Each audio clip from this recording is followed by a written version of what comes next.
Bismillahirrahmanirrahim. Alhamdulillahi rabbil alamin. Wa bihi nasta'inu ala umuri dunya waddin. Wassalatu wassalamu ala asyrafil anbiya wal mursalin Sayyidina Muhammadin wa ala alihi wa sahbihi ma'ana ba'du. Saudara-saudara yang berbahagia, pada sesi kedua ini sesi tanya jawab. Mungkin ada yang mau ditanyakan, silahkan, dan panitia agar menyiapkan mic. Kalau nggak ada mic yang keras suaranya, silahkan kalau ada bertanya.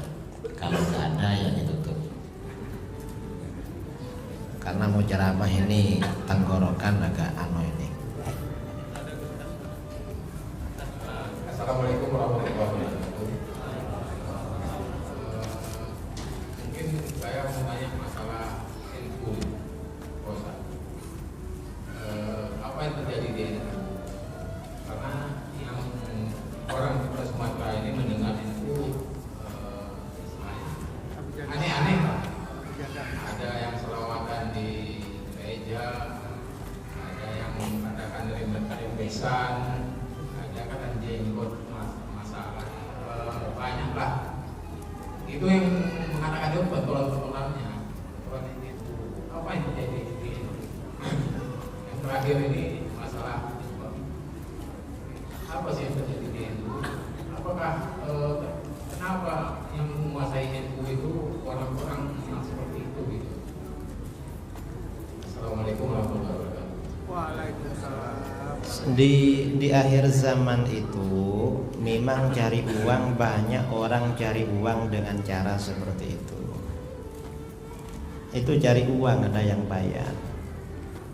Dalam hadis Rasulullah SAW bersabda, "Satakunu fitanun kaqita'il lailil muzlim."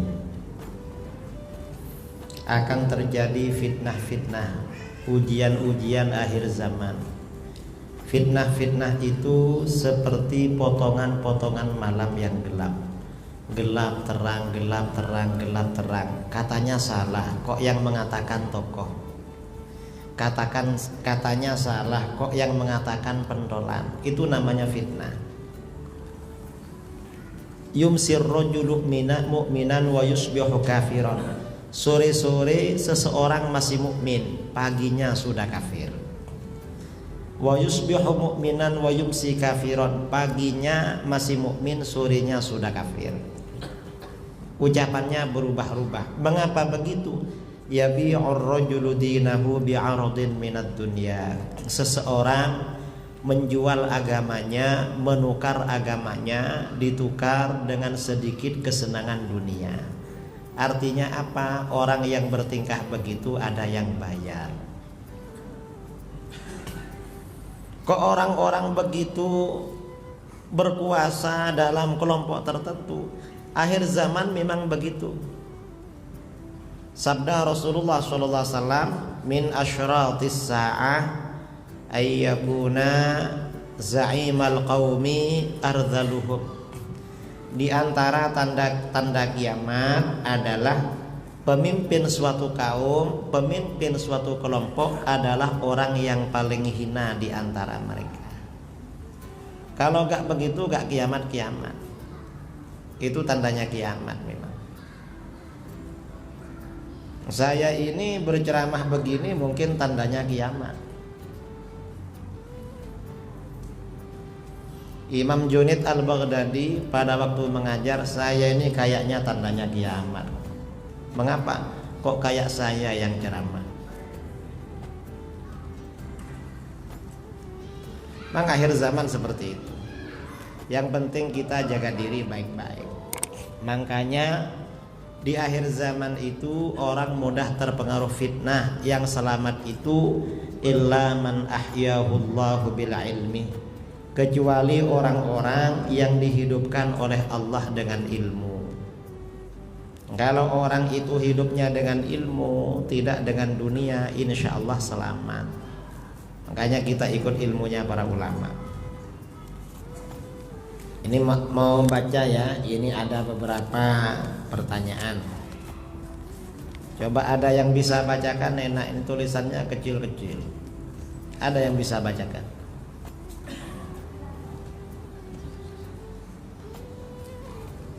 Tulisan India.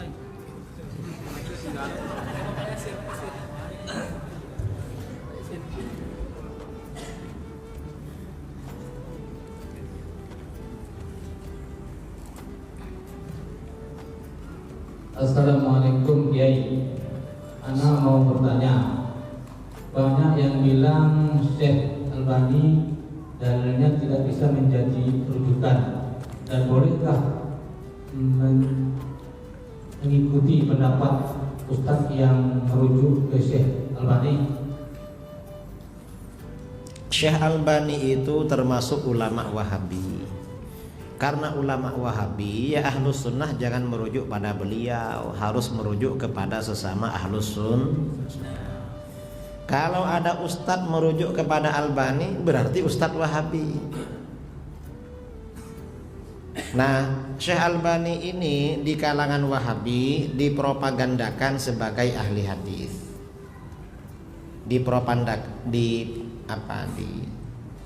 Dibangun image ya, diviralkan atau apa. Kalau istilah sekarang diviralkan. Mengapa? Karena di kalangan Wahabi tidak ada ahli hadis. Dan Syekh Albani ini belajar hadis tidak kepada guru, tetapi secara otodidak. Karena secara otodidak belajar sendiri, maka kitab-kitabnya Syekh Albani antara yang satu dengan yang lain itu kacau. Dalam kitab ini bilang hadis ini sahih, kitab satunya bilang dhaif. Satunya bilang hasan, satunya bilang dhaif. Terus begitu. Yang kedua, karena beliau memang orang Wahabi, maka di dalam menghukumi hadis dipengaruhi oleh akidah Wahabinya. Contoh, ada hadis yang menjadi dalil Ahlus Sunnah wal Jamaah tentang tabarruk. Kita kalau sakit kadang bawa air ya kepada ulama, minta dibacakan Al-Quran atau apa, atau tabarruk lah, atau tabarruk dengan air wudhu. Kalau menurut Wahabi kan syirik, tabarruk dengan selain Rasulullah itu syirik. Nah, di dalam kitab-kitab hadis itu ada hadisnya hasan atau sahih, riwayat Imam At-Tabrani, Imam Al-Baihaqi, Abu Nuaim. Abdullah bin Umar radhiyallahu an berkata, "Kana Rasulullah sallallahu alaihi wasallam yab'atsu ilal matahir fayuqta ilaihi bil ma' fayashrabuhu yarju barakata aidil muslimin." Rasulullah sallallahu alaihi wasallam selalu menyuruh orang mengambil air dari tempat-tempat wudu. Dulu itu wudu gak pakai keran, tapi pakai kolah ya, kulah atau jeding atau apa. Jadi tangan itu masuk dulu berwudu. Rasulullah tuh sering minta diambilkan air itu, lalu diminum. Mengapa diminum? Yarju barakata aidil muslimin. Rasulullah mengharap barakah tangan-tangan muslim yang berwudu di situ. Kata Wahabi, bertabarruk dengan selain Rasulullah syirik, bertabarruk dengan muslim syirik. Ternyata di dalam hadis ini Rasulullah bertabarruk dengan umatnya. Ini kan pendidikan pada kita agar kita bertabarruk dengan sesama muslim. Rasulullah saja bertabarruk. Nah, Al-Albani ketika menulis hadis Sahihul Jami'us Shaghir wa Ziyadatihi dan kitab Silsilatul Ahadits As-Sahihah, tidak sadar kalau hadis ini sebenarnya menghantam Wahabi. Akhirnya apa? Al-Albani dalam kitab-kitab itu mengatakan hadisun hasan, hadis ini hasan. Begitu kitab ini keluar, heboh di dunia Ahlus Sunnah. Mengapa? Hai Wahabi, katanya bertabarruk dengan selain Nabi syirik. Ini hadisnya, guru Anda mengatakan hadisnya hasan. Kalau Anda mengatakan syirik, berarti guru Anda syirik. Kalau Anda mengatakan syirik, berarti Rasulullah syirik. Ini hadisnya hasan. Orang-orang Wahabi datang pada Albani, "Syekh, ini gimana ini? Kita ini kan tabarruk begini kan syirik. Terus Syekh dalam kitabnya hadisnya bilang hasan. Loh, kitab yang mana? Lah ini Al-Albani itu gak hafal sama kitabnya sendiri karena bukan ahli hadis. Akhirnya apa kata dia? Tenang, ngarang kitab lagi, lalu ditulis hadis dhaif. Albani, makanya gak bisa diikuti itu. Lagi. Assalamualaikum warahmatullahi wabarakatuh. Kiai, saya mau bertanya, apakah benar akidahnya kelompok Wahabi dan HTI itu sesat, Kiai? Mohon pencerahannya, Pak Kiai. Kalau akidahnya Wahabi ya jelas sesat. Mengapa? Karena mereka mujassimah musyabbihah, menganggap Allah itu berupa jasmani dan Allah menyerupai makhluk. Kalau ahlus sunnah kan wujud, qidam, baqa, mukhalafatu lil hawadits. Allah tidak serupa dengan apapun perkara yang baru. Kalau mereka serupa, qiyamu binafsihi, Allah berdiri pada zatnya sendiri, tidak bertempat dan tidak ada yang mengatur. Kalau Wahabi bertempat. Wahabi kalau ditanya alamat Tuhan di mana, loh belum tahu. Kamu sudah tahu? Tahu. Di mana? Di Arasy. Wah, jauh banget. Gimana kalau kita perlu? Kapan mau ke Arasy? Loh jangan khawatir, karena setiap pukul 3 pagi Tuhan turun ke langit pertama di dunia. Ngapain turun? Untuk mendengar doa kamu, makanya pukul 3 bangun. Ditanya, apa kalau gak turun gak dengar? Bingung dia. Nanti jawab gak dengar, kafir. Kalau jawab dengar, takut ditanya lagi. Kalau jawab dengar, tanya lagi. Kalau dari Arasy dengar, ngapain turun? Gak bisa jawab. Nanti ditanya lagi, itu turun pukul 3 ikut waktu daerah mana? Bingung lagi mereka. Nanti mereka bilang, ya turun teruslah sesuai waktu daerah masing-masing, waktu istiwa. Kalau turun terus, lalu naiknya kapan? Ini mereka ini akidah galau karena gak bisa dipertahankan. Itu Wahabi ya. HTI akidahnya sesat. HTI ini di dalam akidah mengikuti Syiah dan Mu'tazilah. Mengapa? Mereka tidak beriman kepada takdir, tidak beriman kepada qada qadar. Kalau menurut Ahlus Sunnah wal Jamaah, perbuatan manusia yang disengaja adalah ciptaan Allah dan ketentuan Allah, bukan ciptaan manusia dan bukan ketentuan manusia. Kalau menurut Hizbut Tahrir, perbuatan manusia yang disengaja adalah ciptaan manusia dan ketentuan manusia, bukan ciptaan Allah, bukan ketentuan Allah. Ini jelas bertentangan dengan Al-Quran, karena di dalam Al-Quran, wallahu khalaqakum wa ma ta'malun, Allah yang menciptakan kamu dan apa-apa yang kamu lakukan. Perbuatan manusia ciptaan Allah. Ini mereka, karena mereka agak beriman pada takdir. HTI tidak beriman kepada azab kubur, siksa kubur gak beriman. HTI tidak beriman kepada Imam Mahdi. Gak ada Imam Mahdi HTI. HTI membolehkan bersalaman dengan lawan jenis, membolehkan. Bahkan HTI membolehkan memegang-megang perempuan, memegang-megang, meraba-raba, asalkan tidak syahwat. Nah, di kitabnya ada wa anna lamsan nisa bi ghairi syahwatin laisa haraman. Memegang-megang, menyentuh-nyentuh, meraba-raba perempuan asal tak syahwat tak haram. Misalnya cuma ingin tahu ini kasar apa lembut, nggak ada di kitabnya. Jadi ini memang aliran nggak benar ini. Dan anak-anak HTI itu banyak yang nggak tahu sama akidahnya sendiri. Mengapa? Karena nggak disampaikan oleh ustadz-ustadznya.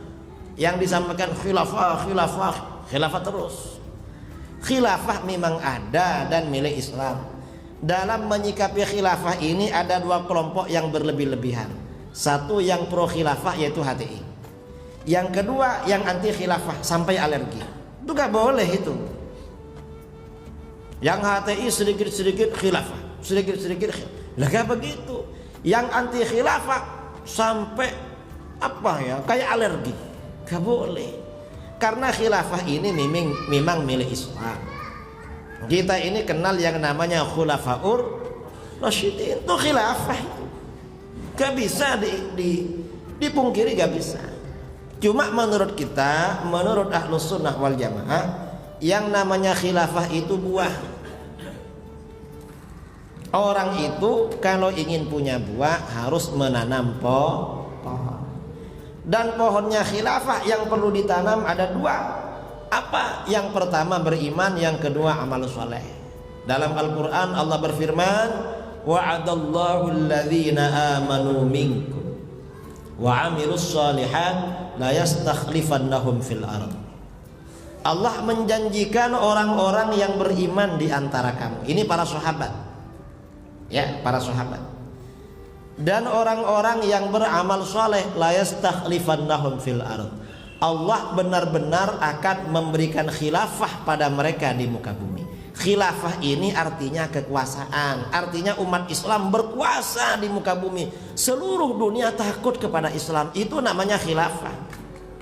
Sekarang ini khilafah gak bisa, kita takut sama negara barat. Kita takut.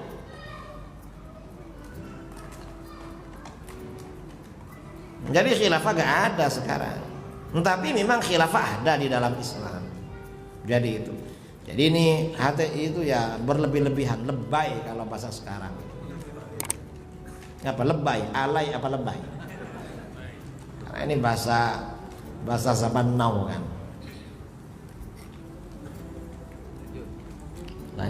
Masih ada satu lagi gue. Assalamualaikum warahmatullahi wabarakatuh.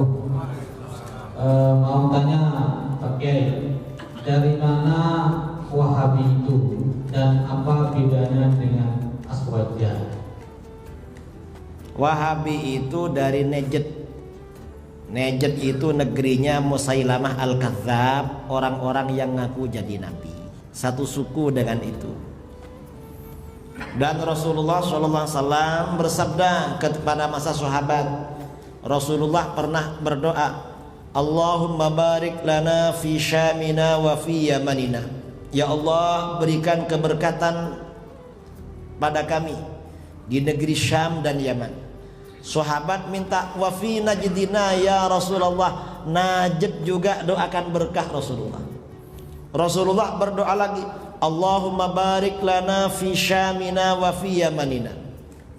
Ya Allah, berikan keberkatan pada kami untuk negeri Syam dan Yaman. Sahabat minta lagi wa fi najdina ya Rasulullah. Najd Rasulullah doakan barakah.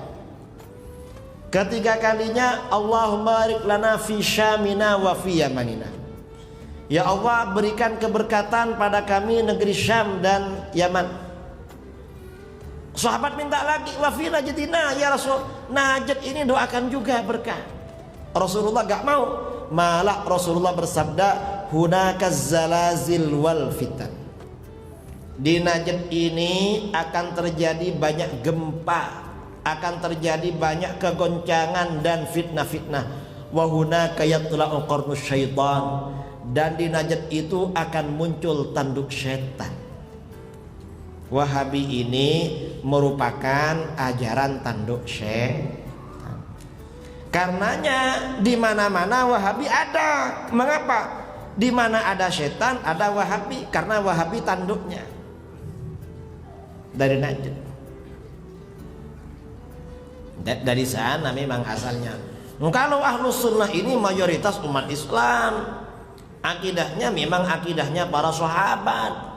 Akidah Ahlus Sunnah ini akidah yang ada di dalam Al-Quran, hadis, disebarkan oleh para sahabat, difahami oleh para ulama salaf. Itu bedanya.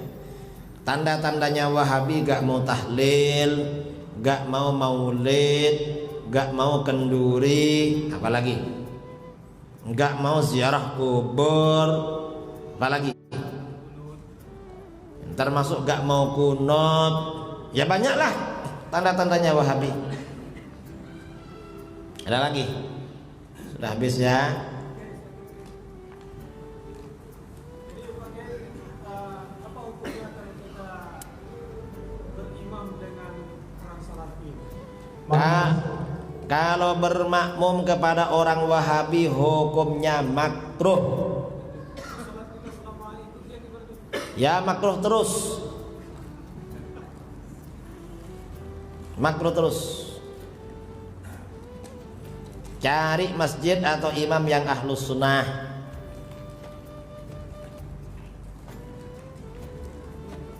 Jadi kalau masjid sini imamnya ahlus sunnah, masjid sana imamnya Wahabi, maka makmum di sana makruh. Pak Kiai, masjidnya cuma satu, cuma Wahabi yang ada. Terus ini sebaiknya apa bermakmum apa enggak? Sebagian ulama berpendapat lebih baik sholat sendiri. Sebagian berpendapat lebih baik bermakmum walaupun makruh, biar ada kawannya. Tapi memang kalau imamnya beda itu gak enak di hati. Saya tuh pernah pulang ceramah dari Jawa Tengah naik bis dulu. Sampai di terminal bis di Surabaya sholat subuh. Ternyata imamnya Wahabi, gak baca basmalah, gak baca qunut. Akhirnya hati itu jengkel. Ingat pelajaran, makanya bermakmum pada orang Wahabi di makruh. Ya ini gak khusyuk, gak terasa sholat, akhirnya terasa marah-marah itu. Makanya makruh. Kalau imamnya ahlus sunnah mantap gitu. Ada lagi? Ada ya, karena ada kita tutup, mari kita doa bersama. Bismillahirrahmanirrahim. Alhamdulillahirabbil alamin, hamdan yuwafi ni'amahu wa mazida. Allahumma shalli ala sayyidina Muhammadin salatan tunjina biha min jami'il ahwali wal afat wa taqdi lana biha jami'al hajat wa tutahhiruna biha min jami'is sayyi'at wa tarfa'na biha indaka a'la ad-darajat wa tuballighuna biha aqsal ghayat min jami'il khairati fil hayat wa ba'dal mamat wa ala alihi wa sahbihi wa barik wa sallim. Allahumma rabbana atina fid dunya hasanatan wa fil akhirati hasanatan wa qina adzaban nar. Rabbana hab lana min azwajina wa dhurriyyatina qurrata a'yunin waj'alna lil muttaqina imama. Rabbana atina min ladunka rahmatan wa hayyi' lana min amrina rasyada. Allahumma inna nas'aluka al-'afiyata fid dunya wal akhirah. ونسألك العفو والعافية المعافاة الدائمة في الدين والدنيا والآخرة. اللهم إنا نسألك الهدى والتقى والعفاف والغنى. اللهم أحسن عاقبتنا في الأمور كلها وأجرنا من خزي الدنيا وعذاب الآخرة. اللهم ألف بين قلوبنا وأصلح ذات بيننا واهدنا سبل السلام ونجنا من الظلمات إلى النور وجنبنا الفواحش ما ظهر منها ما بطن. اللهم احفظنا في أسماعنا وأبصارنا وأزواجنا واجعلنا شاكرين لنعمتك مثنين بها عليك قابلين لا بأسها علينا. اللهم زدنا ولا تنقصنا وأكرمنا ولا تهنا وأعطنا ولا تحرمنا وآثرنا تؤثر علينا ورضنا وارض عنا. اللهم اغفر لنا ذنوبنا ولوالدينا ومشايخنا ومعلمينا وأصحابنا وأحبابنا من أحسن إلينا وذوي الحقوق علينا ولجميع المسلمين والمسلمات والمؤمنين والمؤمنات الأحياء منهم والأموات. وصلى الله على سيدنا محمد النبي الأمي وعلى آله وصحبه وبارك وسلم تسليما كثيرا. سبحان ربك رب العزة عما يصفون وسلام على المرسلين والحمد لله رب العالمين. تقبل الله منكم. Kurang lebihnya mohon maaf. Kalau ada yang benar itu semata-mata dari Allah, kalau salah itu berarti dari syaitan dan nafsu yang dhaif. Assalamualaikum warahmatullahi wabarakatuh.